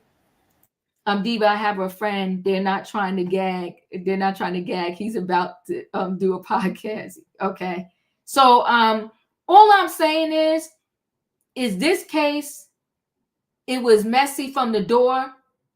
Damien, who left this mess of a case in those ladies' laps, and they had no choice but to move forward with it because Damien was overzealous and he was determined to go to Diddy's house and raid it because he thought he was going to come out there with a treasure trove of stuff. And when he found just the baby oil and the Astroglide, it was egg in his face. And he refused to let it go. Because at that point, when you call all the media outlets so they can have it on recall when you are going to raid this home, they was ready. You better read it from the streets. CBS, NBC, CNN, they all had cameras there ready. This man lives on a private property, Star Island, and they all had cameras with the boats coming up to Star Island, with the trucks coming. Come on, people. This thing is bigger than Diddy. And yes, it's going to set a precedent right now, right here with this case, that if you do the slightest little thing, that is called ST. Well, let me tell you about regular relationships really quickly. And then I'm going to just finish and see if somebody else want to talk. And I have to do them other stories another day. Diva, can I go after you go? Oh, yes, Dustin. I'm sorry I skipped you. Yes, you can. That's okay. I will be right to you, Dustin. I'm sorry about that. Let me tell you, everyday relationships. You got girls and guys in every day. So listen, God bless all of you that got sons out there. Because you got guys all the time that will take a lady out for dinner, and 9 times out of 10, they paying. They're buying gifts. And there's people that don't date each other in the same state. So let me give y'all a heads up. If you live in one state and you dating a lady in another state, you can't be a gentleman no more. Do not pay for her plane ticket. Don't do it. Tell her, unfortunately, if she want to come see you, maybe she got a credit card with some points or whatever the case may be. But do not pay for her plane ticket. Because you happen to pay for the plane ticket and y'all go out and y'all decide that night she going to spend the night at your house and y'all get into doing a little something, and then maybe afterwards you like good deuces and bye because you that's all you wanted, and now she's in her feelings back in her state. It could be a whole lot of problems for you. So good luck is all I can say to you. So let anybody want to think that this thing right here is not going to change a whole lot, you're crazy. Dustin, your thoughts? First, I want to say that I am very sad to have this conversation tonight because I didn't think that would come to this, but here we are. And I want to say that I feel terrible for the kid, for Diddy's kids, and I feel like this is going to change a lot of laws, and when this case is over, things are going to really change. And I think that we are going to have a rude awakening when this is over with. And I think that, my opinion, he still is guilty on all charges, and I hope that we get a full verdict tomorrow. But I do feel terrible for the kids, and if I was able to, Diva, I would go hug his kids because I feel terrible for the family. I don't feel bad for him at all. I just feel bad for the kids because they're going to have their life all turned upside down, and I don't feel like it's right for him to put his kids in that situation. I appreciate you, Dustin. I'm about Thank to you, Diva. But I gotta say this. It's interesting to me that if you listen to the trial, and everybody got the right to their own opinion on my channel, that we could come out and say he's guilty on all charges. I didn't see how they proved that that he's guilty on all charges in this trial. They prove arson. They prove kidnapping. They proved that Cassie and Jane were trafficking. And my thing is, I see they removed it from the instructions, but when they added charges on top of the original charges they added charges because they had some other victims that were allegedly trafficking. And like we said, you could get a subpoena nowadays and not show up. That's interesting to me. Because they had 2 of their victims or witnesses that just straight didn't show up. They was able to get away with simply we don't know where they at. You are charging a man. You want this man to go away for life.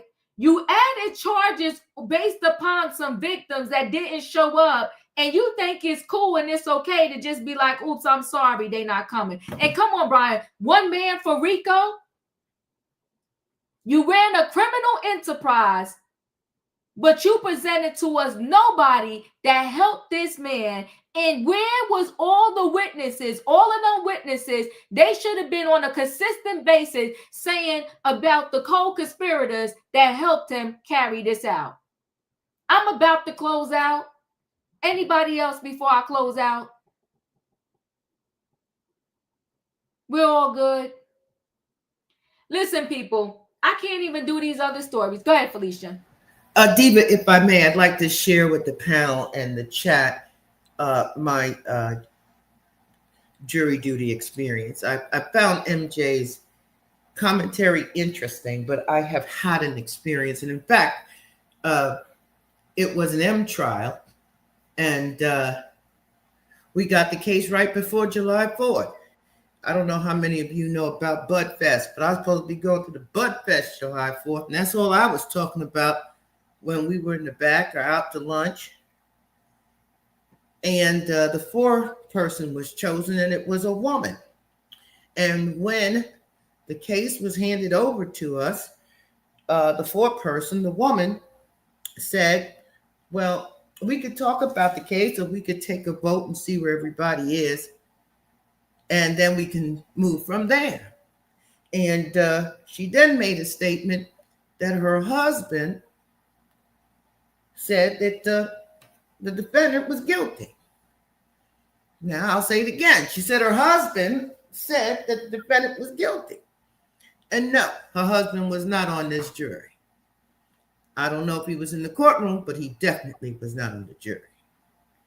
And I had Bud Fest concerts and tickets. And when I tell you everybody who was anybody was going to be there, and I was going to be there, I've been planning to be at this concert. And some of us looked at her and asked where was her husband. And she said he was home. Now, you know that they tell you, and it did happen, that they kept telling don't discuss the case. But she was going outside the rules discussing the case. So we had two choices. Either we write to the judge and let the judge know that the fourth person kept talking about the case and already had come to a decision, or she was going to have to sit and listen as to why whatever the group, what people had to say as individuals was important. And I told them it didn't matter, because all I had talked about was this Bud Fest. But if I couldn't go to Bud Fest, we was going to be all right. But I wasn't going to be pushed. I wasn't going to be harassed. I wasn't going to be bullied. I wasn't going to be told, oh, I got to go here or I got to go there. Because I am a righteous woman. And I hear people, oh, and I heard MJ, well, what the community going to think? But let me tell you, as a righteous woman, I was thinking, what God going to think? Because that's my judgment day. What he going to think? Because I'm working on the platinum pass. I'm telling y'all right now, I'm going straight on to glory. I'm not even going to have to go through no checkpoint. So when we talk about people being under pressure, Wayne said it beautifully. What's 2 weeks, 3 weeks, 2 more days? You're talking about somebody spending 2 life sentences in jail. If you're a believer, because we have so many folks, yes, I'm a believer. I go here, I read the word, I do this, I do that. But do you live it? Do you really live it? So when you're put in a situation like that, it's not just the law, it's not just the testimony, it's not just the evidence, it's everything. And if going to a cookout is more important than fighting for what is fair and what is righteous, well, perhaps you should have taken a pass and told the lie then to the judge. Listen, I don't like law enforcement. I don't like prosecutions. I don't particularly care for white women, hate lawyers. They'd have sent you home. But tonight is the night for all of them to be in their righteous mind so that they can come away and they can live happy lives, that they can live a peaceful life. So I stand with Wayne. I stand with Wayne. So you need to know you're going to go on into a jury. You're going to be on jury duty. Because I told you all too, I was on a grand jury where they call the people in and they're getting ready to charge people with this, and that. I was sitting with my peers, black and brown people in Kings County. And the only thing they was doing was raising their hand and sending the people off to the court. And we wonder why the jails are filled with black and brown people. Because we want to stay in our feelings and not the facts. We know for a fact there were people up there who perjured themselves. Come on. Day in, day out, they're still lying. They're talking about it right now as a key and a he. Right. I've got no problem when people are held for what they've done wrong. I've got no problem with you being held accountable. But I too am not going to come forward now and be unrighteous because I got to go to the cookout. So I'm not just praying for this family. I'm praying for righteousness. And you're talking about, well, if you're dating somebody in another state, come on now, New Jersey and New York are first cousins. First cousin. So you go ahead and date somebody in New Jersey and tell them, hey, why don't you come on the Amtrak? I'll send you a ticket. You're getting a ticket to the jailhouse if they find this man guilty for X trafficking. I'm telling you right now. And again, don't ask me for anything. I'm not giving nobody nothing. I don't care what the situation. I'm not giving, please. They were very clear on what distribution is. Distribution does not mean sales. Although, according to Ms. Ventura's testimony, they all had prescriptions, even the escort entertainers. And they would say, whose prescription is up next? And they would go fill it, and then they'd bring it into the room. So why weren't all these people charged? Because most of them got immunity who knew they needed it. And the ones who didn't know they needed it are about to get charged. I'm done. Thank you. You know, Tyler, it's funny. You want to talk, but you don't want to come up.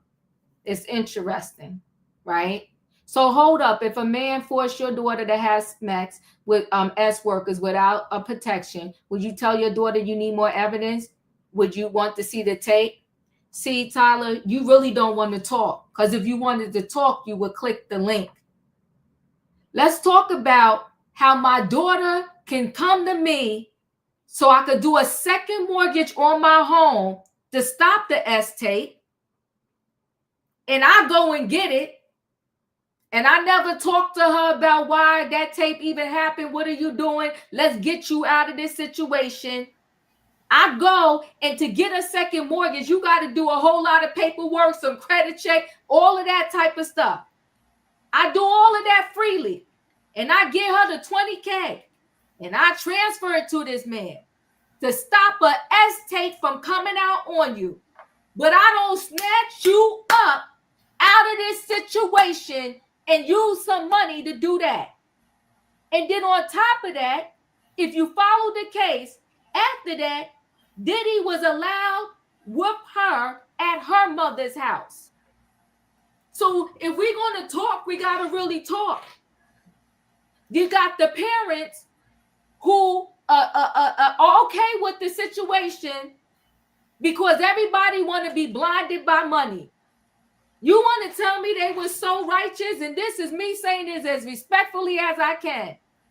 They were so righteous. Oh, I went to save my daughter. We had to do a second mortgage on the house. This was a monster. But you afterwards allowed this monster to come in your home and sleep with your daughter. For 4 days. For 4 days. Tyler, 4 days. Do me a favor. Hit the link. You know what's funny? Funny, Diva? You know, I find it extremely narcissist how what I've realized with this case is that people will assume that just because they don't like something, right, that every woman, every man don't like it either. Here's the deal. From the testimonies that I've read, I never heard one time Cassie say she was forced to do any freak offs. Ever. I never heard, unless I'm missing something. I never read that she said from her own mouth. I'm not talking about the media. I'm not talking about the spin on social media. I'm talking about from her mouth specifically that she was forced to do a freak off. Not only that, Miss Diva, the last question the defense asked Cassie in cross-examination was, how do you feel about Diddy today? Do you still love Diddy? Come on. Cassie said to them people, I loved what we had. And to be honest with you, Diva, if her husband wasn't sitting in the pews, I don't know what, she probably would have said something even different. You better talk to the people. And so my thing is, it's extremely narcissist to assume that because you wouldn't do a freak off. Listen, I don't smoke crack, Diva. I don't know why people smoke crack. Come on now. Is it my like how can I say or say that because I don't choose to smoke crack that somebody else can't do that with their own lives? We are individual people with individual endeavors, goals, plans, and prospects for our lives. And it's like, why do these people continue to project on the Cassie what they think she wouldn't go for when you don't know what's in her mind? And if you listen to what she says specifically, not the media, come on, he says she loved freak offs. Oh, come on. So how can you say that she was forced to do any of these things without evidence? That's where I'm confused, Ms. Diva. I don't understand.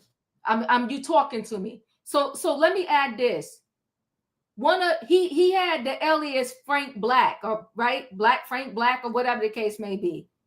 I think one of the kids' name is Frankie. Make that make sense. She named her kid after Diddy, essentially. Right. Wow. With a new husband. With a new husband. Thank you for the super chat, Aretha. I appreciate you. But let's do this. You love what y'all had. Y'all had a bunch of freak offs. Y'all had a bunch of fights. Y'all had a bunch of substance-filled nights. And you're going to sit in that stand and say, you love what y'all had. Y'all, because somebody got to explain to me and make that make sense. But let's do this. It's the social media putting words in these people's mouth. Because at the end of the day, they also asked Jane, how do you feel? Do you think you was this, that, and the other? She says she don't know how to feel. This is out of her mouth. But everybody in the media streets, they're saying she was a victim, she was this, she was that, and out of her own mouth, she says she don't know how to feel.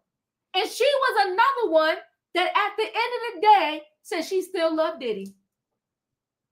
But y'all want to call us stupid. Y'all want to say, how would we feel if that was our daughter and this, that, and the other? And out of their own mouths, these people still love Diddy. Y'all want to talk about the facts and the stuff that came out in the case? Darn near every witness that got on that stand, they ended that testimony talking about how they still love Diddy. I promise you that. When Kid Cudi got off the stand, and Brian still asked him, I think it was Brian, asked him, he said, you know, so you got played, Cassie played the both of y'all? He said yes. When he got off that stand, it's written in the documents, they said he walked by Diddy, shook his head, Diddy shook his head. That's showing that man love. In other words, I didn't even want to be here. I had to force to be here. I did what I had to do, and now I'm out. You got Brian Paul. You see how we allow the people to play with our name and to play with the black people.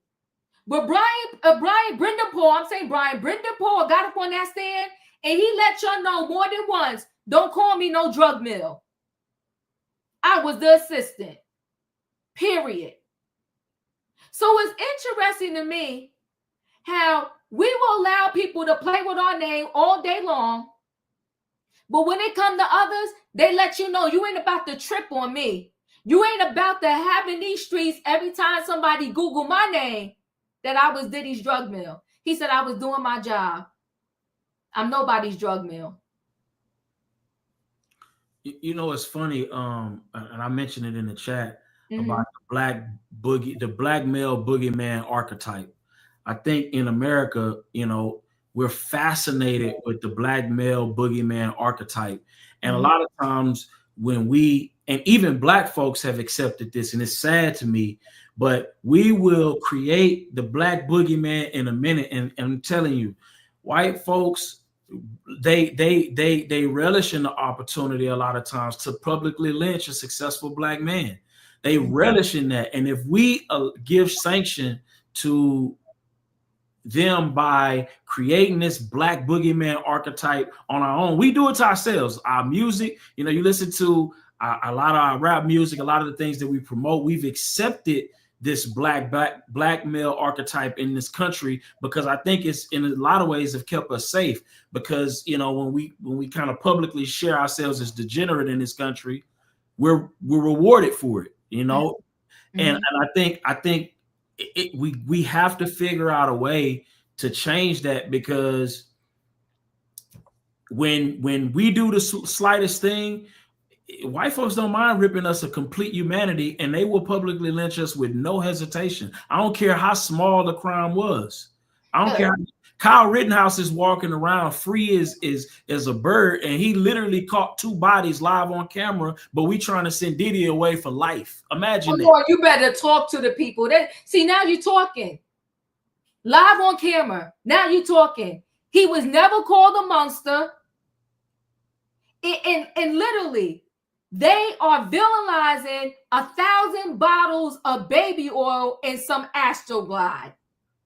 Not 1,000 pow-pows, not ammunition stocked up for days, and they showed us pictures of lingerie and high heels.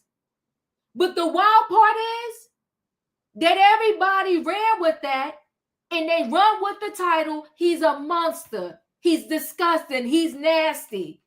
So people, the PORN industry is $1 billion industry. People watch it all day long, and they pleasure themselves. I'm trying to say it lightly.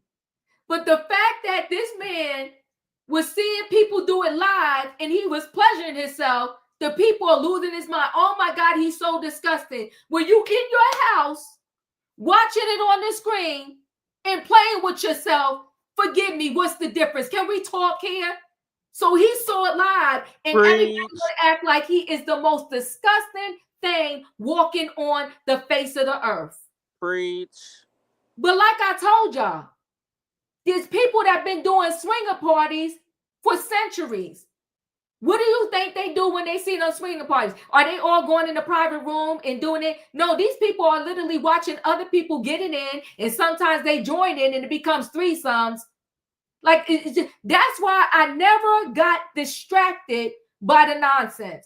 I'm going to say this as respectfully as I can. We get so distracted by the salacious stuff so easy, and that's why underhandedly they can throw the nonsense in our face and have you saying and repeating on like a broken record. He's a monster, he's a monster, he's a monster. Oh my God, the baby or the Astroglide. But they told you that this man was drugging these people up. You crying over it. So he made them put baby oil on. Shouldn't you be more crazy and say if he was shoving the meds down these people's throats? Everything you heard was about more baby oil, more baby oil. And we're saying he's the most disgusting man that ever lived on the face of this earth. I'm going to say this last thing respectfully, because y'all about to have me here all night and I got to go. Let me say this last thing respectfully. There are a lot of people out there, a lot of women. They will go to boyfriend A house and get it in. They will get up, not even wash their behind, go to boyfriend B house and get it in, and not use a protection or nothing. So Tyler, you didn't want to come up. I would hope, and there ain't nobody that's perfect, and I ain't claiming to be mother of the year, but I will hope that in raising my daughter up, I would have put enough in her to let her know that you ain't got to chase a dollar, that you could go make your own dollar. Capricorn Clark, this ain't Diva talking. Capricorn Clark said on that stand that Cassie said, how can I leave Diddy? Jay-Z is already taken. And you trying to tell me she wasn't chasing the dollar? That's what Capricorn Clark said. If y'all want to talk to us about this case, I wasn't at the court, but every single day we was reading the transcripts. We was dissecting it. We was talking about it. We was breaking it down. Capricorn Clark said out of her mouth, because all them girls was jealous of each other because they all wanted Diddy and they wanted access to the cash. She said out of her mouth that Cassie said, how can I leave Diddy when Jay-Z is already taken? So what does that say to you? She was willing to do whatever it took to stay in that access with that money. Measurement, I appreciate the super chat. They have turned this into an electronic version of the Inquirer. Tabloids and news are not the same. I'm trying to tell you. And what I'm saying here is, and like I said, if this man did something that y'all proved to us, I'm not going to be a fool here and say, oh, he should get off. Not going to be a fool. Just like I told y'all, unfortunately, the Mann Act, according to the definition, they proved it. They proved it. But all of this other stuff, RICO and this and that and S trafficking and all of that, I'm going to say 10 toes down, miss me with the nonsense. And if anybody wants to actually come up here and have a conversation with us, I couldn't have been on the jury. Because they probably would have tried to beat me down and blooded me down. We need to have a conversation. It's one thing when you just want to run your mouth in the chat and say we dumb, we stupid, we this, we that, or the other. Come up here and give us the information and you perhaps can change our mind. If you've been following me, you know if somebody come up here and give me something that'll make me change my mind, I will pivot my conversation just like that. I had to take the video down because she asked me to. Forgot that girl name. She came up here and asked us to forgive the other girlfriend, Royce Reed. She asked me. She came up here. She turned our conversation around because she had a conversation with us. Don't just be in the chat, throwing smoke and putting smoke in the game. Click on the link and let's have a conversation and break this thing down. And I'm telling you at the end of this, because I told you my story 1,000 times over. Money doesn't move me. Now I need money. I'm going to make my money, but I ain't going to sell my body, my soul, and my mind for $1. I'm not doing it. And you can't tell me. Now there are some people that do it. And Tyler, I appreciate you. I see you. You respect everybody's opinion. I appreciate you. Listen, I would say this. I told you time and time again, and one day I'm going to pull up the pictures. I got to learn how to pull up these darn pictures on here. But I promise y'all, I will show you the pictures of my dining room and living room.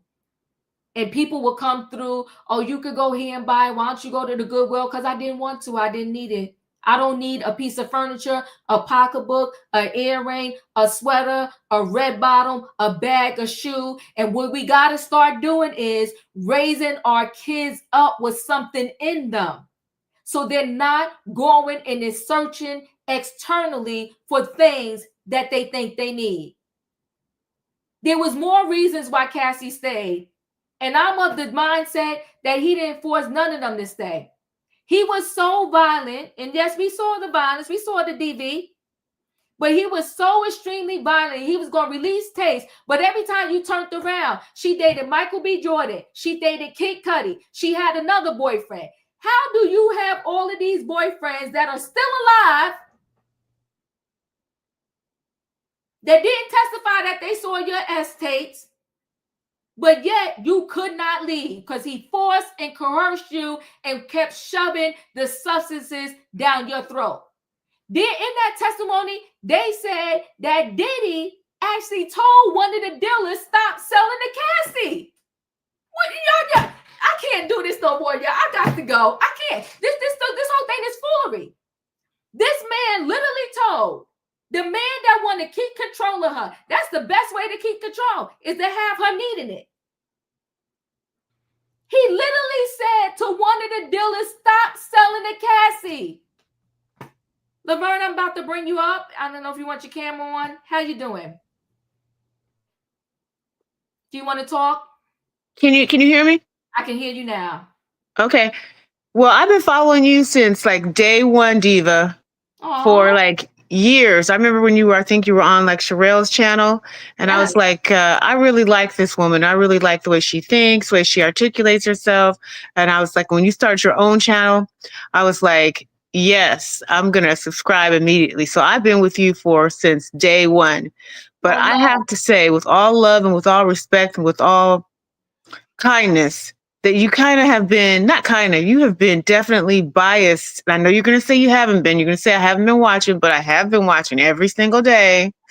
You have been biased since day one about this Diddy thing. When it first came out, you were saying they didn't have any sort of evidence. Automatically, you were like, this is not going to go anywhere. And then people were telling you, no, it actually is. They don't have to release all of their information when they first come out and raid a house. So what I'm just trying to say is that there's a lot of elements that I just think you're not taking into account. One is the psychology of people who are domestic violence victims. I used to be one myself. So you guys are asking all these questions about why did she do this? Why did she arrange the freak offs? Why did she do that? The girl was high as a freaking kite. And so was Diddy. And sometimes when you are that weak, she was weak. She was weak-minded. I don't. Her parents, I think they have some responsibility. I think she has some responsibility. But we cannot deny, nor can we say, as Bryson, the investor, said, she did say she didn't want to do freak offs. She actually said that in her testimony. So some of you folks must not really be watching so much, or if you are watching, you're watching just to hear what you want to hear. Me, I watch something that I really don't care whether he stays in jail or whether he gets out. I mean, I don't know him. I really don't give a you know what, but I'm just looking at it objectively. And objectively, some of those points that people were making, they are negligible, meaning they don't make any sense. They don't matter. We need to be dealing with what the law says something is, not what we feel. And that is just all that I really have to say about that, is that watch not to find out what you want to hear. Watch with like blind justice, not wanting to be on anybody's side, because Diddy is not paying my pocket, nor is he paying yours. And I also, to be honest with you, this whole black man is a boogeyman. Yeah, okay, but this is not the hill I'm about to die on for Diddy. Diddy hasn't done anything. Diddy has no interest in black women whatsoever. That's why he's walking around with all these exoticals. I could give whatever. If he gets out and he walks free, fine. If he doesn't and he spends some time in jail, oh well. So I'm just saying, I'm just fair-minded about it. I don't have a dog in the fight. I don't have a horse in the fight. But if you look at the law and you interpret the law, I agree the RICO is a little shady, but all of those other things are what they are. They are just what they are. Let the man pay for his crimes. Period. Point blank. I'm done. Laverne, I appreciate you. And you called it. You've been with me for a long time. Okay. And listen, let me tell you this. Thank you, because somebody didn't. Thank you for mentioning. Okay, bye. Thank you for mentioning that from day one. I said when they raided the homes, they had nothing. Laverne, I appreciate you. Let me move. Called it. You've been with me for a long time. Okay, so I said they had nothing, and I'm still 10 toes down. And I love a day one person, but I'm still 10 toes down that they had nothing, because the best you got for me is 1,000 bottles of baby oil and some Astroglide, and you sent a whole Armageddon SWAT team to his house to raid his home, and you come out with Astroglide and baby oil. You got nothing. It took them so long to indict him because they had to figure out, what are we going to do? I knew from the minute that they watched those freak off tapes that there wasn't nothing in them. They kept saying the man was sitting in the corner pleasuring himself. So if he was so crazy in these tapes, why didn't you show him getting up, instead of telling him put more baby oil on, saying, here, pick 5 of these pills and take some more? You want to know why? Because it didn't happen. And a lot of time, and I got to say this respectfully, we see things from our own pain. But I'm older. I'm 55. I've been here a minute. And it would be foolish for anyone to think that I ain't been through some things and I haven't seen some things and been through some pain. And I'm going to tell you right now, DV all day long. The rest of it, this prosecution put 20 on 10. and I will never deviate from that. And it's interesting how if I say something on this side, then I'm biased. But then you have the people that are totally to the other side, and you don't say to yourself, you're not biased too. If you're calling me biased for seeing this side and you're seeing the other side, are we not one and the same, but we just believe in two different sides? So aren't you biased to the side you believe in? And then I'm biased to the side that I'm believing, if that's the way you want to put it. But see, the thing is with me, I'm not biased. I told y'all straight up here on the PEEP thing, hiring the S workers, dog, they got them. They got them. But on the rest of the BS, no. I don't understand how in 2025, you want to wake up and tell me that you can't get out of a situation. We got too much electronics here. We got too much social media. We got too many places you can go. I'm not feeling it. Felicia, go, because I got to get out of here. Go ahead, Felicia. No, listen, I love Laverne, okay? Interesting. She looks like Kim Porter, and Kim Porter is a sister. I ain't see nothing exotic about her. But anyways, I try to be very fair and very righteous. And I was listening. And I heard an audio that they said was Cassie Ventura saying she was going to cut some people up. And if she didn't get to do it, she's going to get somebody else to do it. You better talk. Okay. I heard testimony from her friend, Carrie Morgan, who took a hanger to the head and got choked till she passed out and vomited.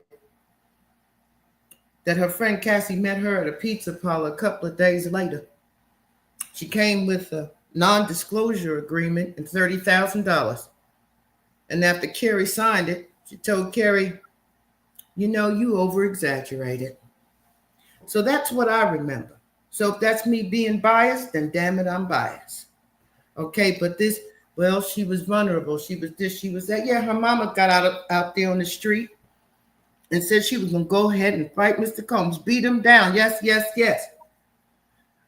But in February, Mr. Combs was welcomed to her home, she and her husband's home, where they proceeded to, she and her daughter did whatever for 4 days in their own home. So yes, you could be afraid, you could be frightened, you can't control your daughter, but can't you control your own home? They accepted him. So what's the problem now? Even after this is her testimony, Ms. Ventura said, yes, he came and he assaulted and he raped me. But there were 2 times afterwards that was consensual. Yeah, I ain't that damn confused, folks. I'm clear. I'm clear with you, Felicia. I'm clear with you. And let me close out with this because they can I please say one more thing? Yes, you can. Because I know Wayne gonna love it. I want to remind everybody that Jane Doe slammed Mr. Combs' head onto a marble table and smacked him up 3 times. Yes, she did. So it was a lot of violence, a lot of substance abuse, a lot of ugly going back and forth. 30 years in jail. I think about Mr. Jeffries. He was injecting the penises of men with all kinds of drugs, had security to lock them in these places as they abused them. And when they woke up in the morning, they didn't know what happened to them, but they could see that things happened to them. So no, ma'am. Thank you. The original Sister C, I appreciate you. Thank you so much for the super chat. Much love. Now let me close out with this because we love to go with the exoticals and how these black men that, once they get to a certain point, they don't like black women, this, that, and that, and that.